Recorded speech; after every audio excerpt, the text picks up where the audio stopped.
Hello students, welcome back to our class. So നമ്മൾ discuss ചെയ്യാൻ പോകുന്നത് ഡിജിറ്റൽ മാർക്കറ്റിംഗ് സെക്കൻഡ് മൊഡ്യൂളിലെ ബാക്കി പോർഷൻസ് ആണ് ഡിസ്കസ് ചെയ്യാൻ പോകുന്നത്.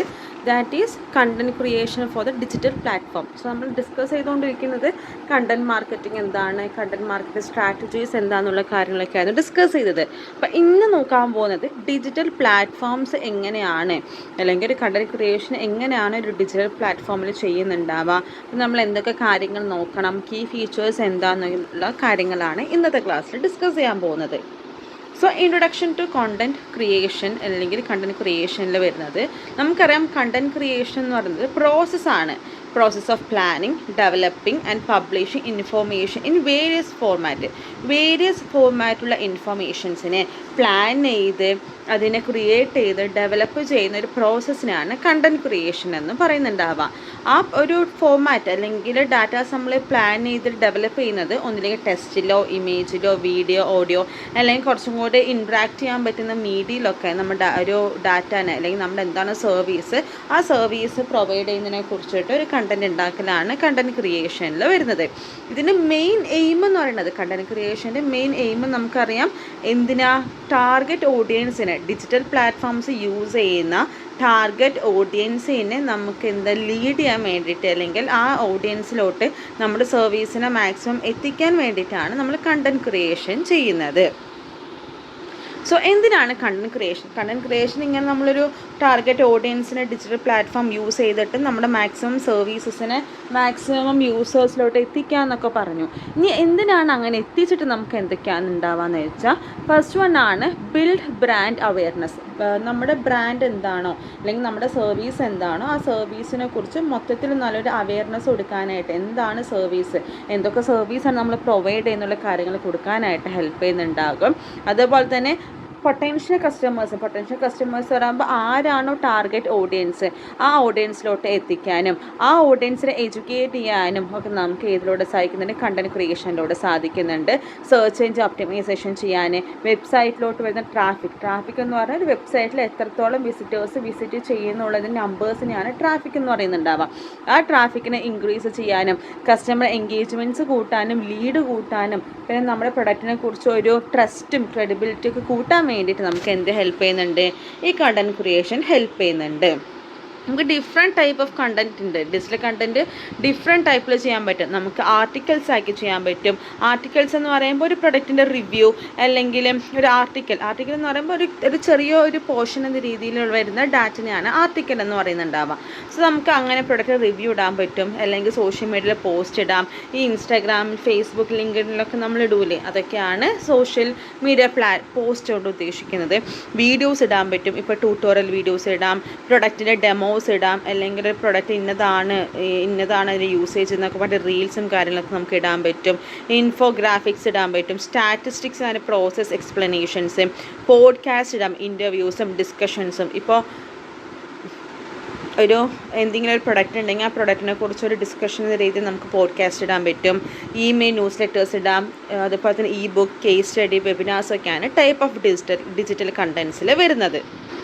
ഇനി നമ്മൾ നോക്കാൻ പോകുന്നത്, നമ്മളിപ്പോൾ നോക്കിയത് എന്താണ് കണ്ടന്റ് ക്രിയേഷൻ നോക്കി, കണ്ടന്റ് ക്രിയേഷൻ എന്തിനാണെന്ന് നോക്കി, അതുപോലെ തന്നെ different type of content creations അല്ലെങ്കിൽ കണ്ടന്റ് കാര്യങ്ങളൊക്കെ നോക്കി. ഇനി നമ്മൾ നോക്കാൻ പോകുന്നത് ഡിജിറ്റൽ പ്ലാറ്റ്ഫോംസ് ആണ്. നമ്മൾ കുറേ കണ്ടൻറ്റ്സ് ഉണ്ട്. ഈ ന്യൂസ് പേപ്പേഴ്സ്, ഇമെയില്, അതുപോലെ തന്നെ blog, social media post, video, infographics ഉണ്ടെന്നൊക്കെ പറഞ്ഞു. അപ്പോൾ ഈ ഏതൊക്കെ കണ്ടൻറ്റ്സ് ആണ് ഏതൊക്കെ ഡിജിറ്റൽ പ്ലാറ്റ്ഫോമിലാണ് നമുക്ക് യൂസ് ചെയ്യാൻ പറ്റുക എന്നുള്ളതാണ് നോക്കാൻ പോകുന്നത്. സോ ഫേസ്ബുക്കിൽ നമുക്ക് ഇമേജസ് ഇടാൻ പറ്റും, വീഡിയോസ് ഇടാൻ പറ്റും, ഈവൻറ്റ്സ്, ലൈവ് സെഷൻസ് ഒക്കെ നമുക്ക് ഫേസ്ബുക്കിൽ ഇടാൻ പറ്റും. ഇൻസ്റ്റാഗ്രാമിലാണെങ്കിൽ റീൽസ്, സ്റ്റോറീസും കാര്യങ്ങളും ഇടാം. ലിങ്ക്ഡിനിൽ പ്രൊഫഷണൽ ആർട്ടിക്കിൾസ് ഇടാം, ഓരോ കമ്പനീൻ്റെ അപ്ഡേറ്റ്സ് ഇടാം. ഇപ്പോൾ കമ്പനിയിൽ എന്തെങ്കിലും ഹയർ ചെയ്യുന്നുണ്ടെങ്കിൽ, ഇപ്പോൾ ഇൻഫോസിസ് എന്നൊരു കമ്പനി ആണെന്നുണ്ടെങ്കിൽ ആ കമ്പനിയിൽ ഹയർ ചെയ്യുന്നുണ്ടെങ്കിൽ ആ ഹയർ ചെയ്യുന്നത് ഇതിലിടാൻ പറ്റും, ലിങ്ക്ഡിനിൽ ഇടാൻ പറ്റും.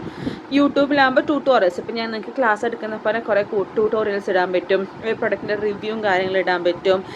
മറ്റേ ട്വിറ്റർ, ദാറ്റ് ഈസ് എക്സിലാണെന്നുണ്ടെങ്കിൽ ഷോർട്സും ഷോർട്ട് അപ്ഡേറ്റ്സും ന്യൂസും ട്രെൻഡിങ് ടോപ്പിക്സിനെ കുറിച്ച് ചെറിയ ആർട്ടിക്കിൾസൊക്കെ ഇടാൻ പറ്റും. പിൻട്രസ്റ്റിൽ കുറച്ചും കൂടി പ്രൊഡക്റ്റ് ഇമേജും ഇൻഫോഗ്രാഫിക്സ് ഒക്കെ ഇടാൻ പറ്റുന്നതാണ് പിൻട്രസ്റ്റ്. അതുപോലെ തന്നെ കമ്പനി വെബ്സൈറ്റ്, നമ്മുടെ കമ്പനിയെ കുറിച്ചുള്ള കാര്യങ്ങൾ ഇടാനായിട്ട്, ബ്ലോഗ്സ് ഇടാനായിട്ട് കമ്പനി വെബ്സൈറ്റ്സ്, ഇതൊക്കെയാണ് ഡിജിറ്റൽ പ്ലാറ്റ്ഫോംസ് എന്ന് പറയുന്നത്. നമ്മൾ നോക്കാൻ പോകുന്നത് എങ്ങനെയാണ് ഒരു കണ്ടന്റ് ക്രിയേഷൻ ചെയ്യാന്നുള്ളതാണ് നോക്കാൻ പോകുന്നത്. ഓൾറെഡി നമ്മൾ ഡിസ്കസ് ചെയ്തൊരു ടോപ്പിക്കാണ് കണ്ടന്റ് ക്രിയേഷൻ സ്ട്രാറ്റജീസ് എന്ന് പറഞ്ഞിട്ട്. ആദ്യം നമ്മൾ ഒരു ഒബ്ജക്റ്റീവ് ഉണ്ടാക്കുക. അപ്പം എനിക്കൊരു സർവീസ് അല്ലെങ്കിൽ എനിക്കൊരു പ്രൊഡക്റ്റ് ഉണ്ടെങ്കിൽ ആ പ്രൊഡക്റ്റ് എന്തിനാണ് ഞാനൊരു മാർക്കറ്റിംഗ് ചെയ്യുന്നത്, ഒരു ഡിജിറ്റൽ മാർക്കറ്റിംഗ് അല്ലെങ്കിൽ കണ്ടന്റ് മാർക്കറ്റിംഗ് അല്ലെങ്കിൽ കണ്ടന്റ് ക്രിയേഷൻ എന്തിനാണ് ചെയ്യുന്നുള്ളതാ ഒരു ഐഡിയ ഉണ്ടാക്കി വെക്കലാണ് ഡിഫൈൻ ഒബ്ജക്റ്റീവ് കൊണ്ട് ഉദ്ദേശിക്കുന്നത്. ആ ഒബ്ജക്റ്റീവ് നമ്മളിപ്പോൾ ഒരു ഗോൾ കിട്ടി, ആ ഗോൾ കിട്ടാൻ നെക്സ്റ്റ് നോക്കേണ്ടത് ഈ ഗോൾ ഏത് ടൈപ്പ് ഓഫ് ഓഡിയൻസിലോട്ടാണ് എത്തിക്കേണ്ടത്, ഏത് ടൈപ്പ് ഓഫ് ഓഡിയൻസ് ആണ്, ഗേൾസ് ആണോ ബോയ്സ് ആണോ, അല്ലെങ്കിൽ ഗേളും ബോയ് തന്നെയാണോ, ഏത് ഏജ് ഗ്യാപ്പിൽ വരുന്നതാണ് എന്നുള്ള കാര്യങ്ങളൊക്കെ നോക്കലാണ് സെക്കൻഡ് സ്റ്റെപ്പിൽ വരുന്നത്.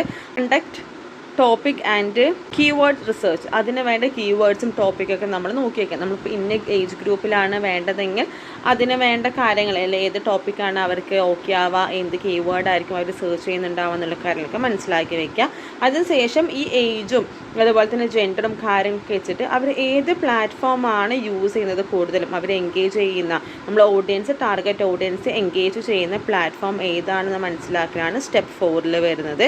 ദെൻ എൻഗേജിങ് കണ്ടൻറ്റ് ക്രിയേറ്റ് ചെയ്യുക, അതിനെ പബ്ലിഷ് ചെയ്യുക, ഒപ്റ്റിമൈസ് ചെയ്യുക എന്ന് പറഞ്ഞാൽ നല്ല നല്ല ക്യാപ്ഷൻസും കീവേഡ്സും ഹാഷ് ടാഗ്സൊക്കെ ഇട്ട് ഒപ്റ്റിമൈസ് ചെയ്യുക, അതിനെ പബ്ലിഷ് ചെയ്യുക. എന്നിട്ട് പ്രൊമോട്ട് ചെയ്യുക എന്ന് പറഞ്ഞാൽ പബ്ലിഷ് ചെയ്തതിന് ശേഷം നമുക്ക് എന്ത് ചെയ്യുക, അതിങ്ങനെ ഷെയർ ചെയ്ത് കൊടുക്കുക, അങ്ങനെ കാര്യങ്ങളൊക്കെ പ്രൊമോട്ടിൽ വരുന്നത്. ആൻഡ് ആഫ്റ്റർ ദാറ്റ് മെഷർമെൻറ്റ് ചെയ്യുക, എന്തിനാ പെർഫോമൻസിന് മെഷർമെൻറ്റ് ചെയ്യുക. സോ ഇതൊക്കെയാണ് സ്റ്റെപ്സ് ഇൻ കോണ്ടന്റ് ക്രിയേഷനിൽ വരുന്നത്. നെക്സ്റ്റ് ആണ് പ്രിൻസിപ്പിൾ ഓഫ് എഫക്റ്റീവ് കോണ്ടന്റ്. ഒരു കോണ്ടന്റ് എഫക്റ്റീവ് ആവുന്നത് എപ്പോഴാണ്, എന്തൊക്കെ കാര്യങ്ങൾ ചെയ്താലാണ് ഒരു കോണ്ടന്റ് എഫക്റ്റീവ് ആവുന്നതാണ് നോക്കാൻ പോകുന്നത്. ഫസ്റ്റ് വൺ ആണ് റെലവൻ്റ് ആയിരിക്കണം. നമുക്ക് എന്താണ് ട്രെൻഡിങ് ആയിരിക്കണം, റെലവൻ്റ് കൊണ്ട് ഉദ്ദേശിക്കുന്നത് ട്രെൻഡിങ് ആയിരിക്കണം, വാല്യുബിൾ ആയിരിക്കും, എന്തെങ്കിലും കുറച്ച് അതിന് എന്തെങ്കിലുമൊക്കെ കാര്യങ്ങൾ വേണം. വെറുതെ കുറേ റീൽസും പോസ്റ്റ് ഇടാനല്ലാണ്ട് എന്താണ് നമ്മുടെ സർവീസ്, ആ സർവീസിനനുസരിച്ചത് വേണം, ഒറിജിനൽ ആയിരിക്കണം, അക്യുറേറ്റ് ആയിരിക്കണം, simple and easy to read ആയിരിക്കണം, പെട്ടെന്ന് മനസ്സിലാവുന്ന കുറച്ച് അട്രാക്റ്റീവായ SEO ഫ്രണ്ട്ലി എന്ന രീതിയിൽ വേണം നമ്മളെപ്പോഴും എന്തുണ്ടാക്കാനായിട്ട് കോണ്ടന്റ് ക്രിയേഷൻ ചെയ്യാനായിട്ട്. നെക്സ്റ്റ് നമ്മൾ അപ്പോഴേ പറഞ്ഞ പോലെ തന്നെ പ്ലാറ്റ്ഫോം സ്പെസിഫിക് കോണ്ടന്റ് സ്ട്രാറ്റജീസ് ഏതൊക്കെയാണെന്നുള്ളതാണ് ഇതിൽ പറഞ്ഞിട്ടുള്ളത്. നെക്സ്റ്റ് ആണ് കോണ്ടന്റ് ക്രിയേഷൻ ടൂൾസ് നമുക്ക് അവൈലബിൾ ആണ്. ക്യാൻവ നമുക്ക് ഓൾറെഡി അറിയുന്നതാണ്, ക്യാൻവ, ഈ ChatGPT, ഗ്രാമർലി, CapCut എന്നൊക്കെ. സോ ക്യാൻവ എന്ന് പറയുന്നത് കുറച്ചും കൂടി ഗ്രാഫിക് ഡിസൈൻസ് നമുക്ക് പ്രൊവൈഡ് ചെയ്യാൻ പറ്റുന്നുണ്ടാകും. നമുക്ക് ഡ്രാഫ്റ്റ് ചെയ്യാൻ, ബ്രെയിൻ സ്ട്രോം ചെയ്യാൻ ChatGPT അവൈലബിൾ ആണ്. അതുപോലെ തന്നെ എന്തെങ്കിലും ഇപ്പോൾ ബ്ലോഗ്സ് എഴുതുകയാണെങ്കിൽ ഗ്രാമർലി മിസ്റ്റേക്കും കാര്യങ്ങളൊക്കെ ഉണ്ടാവും. സോ അതൊക്കെ നമുക്ക് റെഡിയാക്കാനായിട്ട് ഗ്രാമർലി അവൈലബിൾ ആണ്. കൊളാബ് ചെയ്യാനായിട്ട് ഗൂഗിൾ ഡോക്സ് ഉണ്ട്, എഡിറ്റ് ചെയ്യാനായിട്ട് CapCut ഉണ്ട്, ഗ്രാഫിക്സും വീഡിയോസിനായിട്ട് അഡോബ് എക്സ്പ്രസ് ഉണ്ട്, അതുപോലെ ബ്ലോഗ് പബ്ലിഷ് ആയിട്ട് വേർഡ്പ്രസ്, അതുപോലെ തന്നെ ട്രെൻഡിങ് ടോപ്പിക്സ് കിട്ടാനായിട്ട് ഗൂഗിൾ ട്രെൻഡ്സ് എന്ന ടൂൾസൊക്കെ അവൈലബിൾ ആണ്. നെക്സ്റ്റ് ആണ് SEO ഇൻ കണ്ടന്റ് ക്രിയേഷൻ. എങ്ങനെയാണ് കണ്ടന്റ് ക്രിയേഷനിൽ സെർച്ച് എഞ്ചിൻ ഒപ്റ്റിമൈസേഷൻ ചെയ്യാന്നുള്ളതാണ് നോക്കാൻ പോകുന്നത്. ആദ്യം നമ്മൾ റെലവൻ്റ് ആയിട്ടുള്ള കീവേഡ്സ് യൂസ് ചെയ്യുക, നാച്ചുറലി ആയിട്ടുള്ള റെലവൻ്റ് ആയിട്ടുള്ള കീവേഡ്സ് യൂസ് ചെയ്യുക, നല്ല ഹെഡിങ്സ് കൊടുക്കുക, ടൈറ്റിൽസ് കൊടുക്കുക, മെറ്റാ ഡിസ്ക്രിപ്ഷൻസ് കൊടുക്കുക. ചെറിയ ഡിസ്ക്രിപ്ഷൻസ് ആണ് മെറ്റാ ഡിസ്ക്രിപ്ഷൻ കൊണ്ട് ഉദ്ദേശിക്കുന്നത്. അതുപോലെ തന്നെ ഇപ്പോൾ ചില സമയത്ത് നമുക്ക് ചില വീഡിയോസ് അല്ലെങ്കിൽ കൊടുക്കുന്ന ഇമേജസ് ലോഡ് ആവണമെന്ന് ഉണ്ടാവില്ല. സോ അങ്ങനത്തെ ടൈമിൽ അതിന് ഓൾട്ടർനേറ്റീവായിട്ട് അവിടെ ഒരു ടെക്സ്റ്റ് കൊടുക്കലാണ് use descriptive image Alt text എന്നുകൊണ്ട് ഉദ്ദേശിക്കുന്നത്.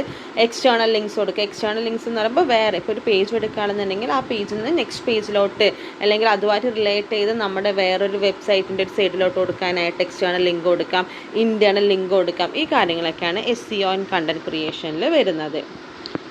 നെക്സ്റ്റ് ആണ് കോമൺ മിസ്റ്റേക്ക്. കണ്ടന്റ് ക്രിയേഷനിൽ വരുന്ന കോമൺ മിസ്റ്റേക്കാണ് പ്ലേജറിസം എന്ന് പറയുന്നത്. പ്ലേജറിസം പറയുമ്പോൾ ഇപ്പോൾ ഒരാൾ ഒരു കണ്ടന്റ് ക്രിയേറ്റ് ചെയ്തിട്ടുണ്ടാകും, അത് കുറച്ച് വൈറലായ സെയിം കണ്ടന്റ് നമ്മൾ യൂസ് ചെയ്യുന്നത് നമ്മുടെ അതൊരു പ്ലേജറിസത്തിന് ഒരു എക്സാമ്പിളാണ്. അപ്പോൾ ഇപ്പോൾ നോക്കുകയാണെന്നുണ്ടെങ്കിൽ ഇപ്പോഴത്തെ ഇൻസ്റ്റാഗ്രാമിൻ്റെ അൽഗോരിതം നോക്കുകയാണെന്നുണ്ടെങ്കിൽ ഈ അൽഗോരിതം കണ്ടന്റ് കോപ്പി ചെയ്യണതിന് അല്ലെങ്കിൽ അങ്ങനെ ചെയ്യുന്നൊരു കണ്ടൻറ്റാണ് നമ്മുടെയെങ്കിൽ അതിൻ്റെ വ്യൂസും അതുപോലെ തന്നെ ഷെയറും അല്ലെങ്കിൽ അല്ലെങ്കിൽ അതിൻ്റെ ഇൻസൈറ്റ് കുറയ്ക്കുന്നുണ്ട്. സോ അതേപോലെ കോപ്പി കണ്ടൻറ്റ് ചെയ്യാണ്ടിരിക്കുക, ടാർഗറ്റ് ഓഡിയൻസിനെ ഇഗ്നോർ ചെയ്യുന്ന പരിപാടി, എന്തെങ്കിലും ഒരു സ്ട്രാറ്റജി ഇല്ലാണ്ട് പോസ്റ്റ് ചെയ്യുക, പിന്നെ ഇമേജ് ക്വാളിറ്റി, വീഡിയോ ക്വാളിറ്റി ഒക്കെ കുറയിലൊക്കെയാണ് മെയിനായിട്ട് കാണുന്ന കോമൺ മിസ്റ്റേക്സ് എന്ന് പറയുന്നത്.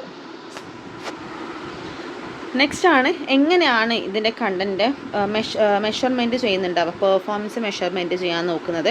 നമുക്ക് പല രീതിയിൽ ചെയ്യാൻ പറ്റും. വെബ്സൈറ്റിൽ ട്രാഫിക് നോക്കാൻ പറ്റും, ആ പേജിൻ്റെ വ്യൂസ്, ഓരോ പേജിലും എത്ര വ്യൂസ് കിട്ടിയിട്ടുണ്ട്, അല്ലെങ്കിൽ ആ പേജ് ഓൺ ചെയ്തിട്ട് എത്രത്തോളം യൂസേഴ്സ് ആ പേജ് ആക്റ്റീവായി യൂസ് ചെയ്തിട്ടുണ്ട്, സെഷൻ ടൈം എത്രയാണ്, അല്ലെങ്കിൽ ലൈക്ക് ഇപ്പോൾ പോസ്റ്റിക്കാണെങ്കിൽ അതിൽ എത്ര ലൈക്സ് വന്നു, കമൻറ്റ്സ് വന്നു, ഷെയർ വന്നു, ഈ കാര്യങ്ങളൊക്കെ മനസ്സിലാക്കിയിട്ട് നമുക്ക് പെർഫോമൻസ് ചെക്ക് ചെയ്യാൻ പറ്റും. സോ ഓവറോൾ കണ്ടൻറ് ക്രിയേഷൻ നമുക്ക് പറയാനുള്ളത് ഇത്തരം കാര്യങ്ങളാണ്.